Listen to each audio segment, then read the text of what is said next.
Bonjour Monsieur Matarasso, vous êtes directeur associé du cabinet Cadvan. Vous venez de réaliser une étude sur la perception qu'ont les salariés des travailleurs handicapés au sein de l'entreprise. Pouvez-vous nous dire les principaux axes qu'il en retourne? En fait, ce qu'on constate, c'est qu'il y a, comme illustration majeure, un vrai déficit en matière de communication interne sur le sujet. C'est-à-dire qu'il y a pas mal d'actions qui sont menées. Maintenant, comment sont-elles perçues effectivement par les gens qui en sont les cibles? Typiquement, les cadres, les agents de maîtrise, les ouvriers employés dans les organisations.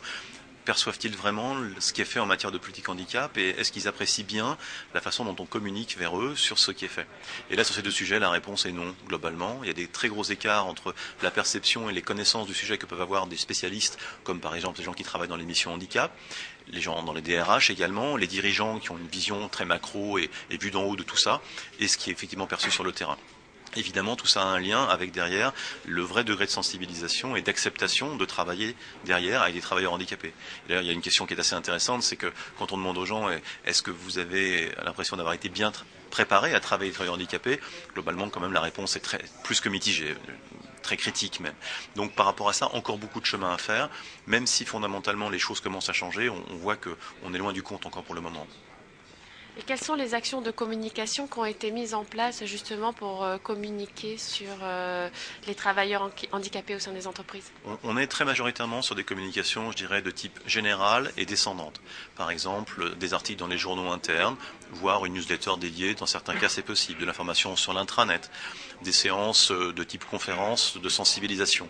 Mais très peu d'actions qui visent à mettre les gens en situation de proposition et d'action. Typiquement, si nous devions demain accueillir des travailleurs handicapés dans notre entreprise, comment est-ce qu'on devrait s'y prendre? Comment est-ce qu'on devrait adapter nos façons de travailler?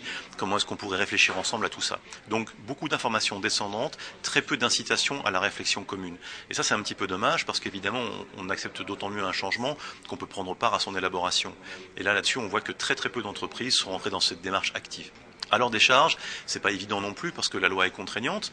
Et comme les pénalités financières vont devenir de plus en plus importantes, il y a une certaine urgence à trouver des solutions concrètes et augmenter le nombre de postes de travail, recruter des travailleurs handicapés.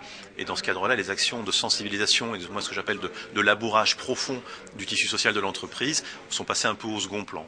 Et je pense que maintenant qu'on arrive à un degré de maturité supplémentaire par rapport au sujet, c'est vraiment là-dessus que les entreprises doivent s'interroger. C'est naturellement poursuivre nos efforts pour permettre l'intégration technique sur le plan poste de travail, par exemple, ou poste tout court des fonctions des travailleurs handicapés, mais aussi préparer le tissu social de l'entreprise à une meilleure acceptation et une meilleure fluidité. Sinon, ça ne marchera jamais. Il ressort de l'étude majoritairement que les salariés pensent que très peu d'actions ont été réalisées en faveur des personnes handicapées. Est-ce une réalité ou un problème de communication? Je pense qu'il y a pas mal d'actions qui sont menées. Maintenant, ces actions, faut aussi distinguer selon le type d'entreprise. On a vu que dans l'étude, les grosses entreprises font beaucoup plus d'actions concrètes et aussi beaucoup plus d'actions de communication. Maintenant, les déficits de perception, ils sont assez partagés. C'est-à-dire que, quelle que soit la taille de l'entreprise, son secteur, la fonction du répondant, on constate que globalement, il y a une perte en ligne qui est importante. Alors évidemment, en termes de fonctions, je viens de l'évoquer, c'est pas tout à fait vrai, parce que ça dépend des fonctions. Les directions générales voient mieux les choses, les missions handicap ont aussi l'impression que beaucoup de choses se font. Donc moi je plaide vraiment par rapport à votre question alternative, je crois qu'il y a vraiment plutôt un déficit de communication par rapport à ça, c'est mieux faire savoir.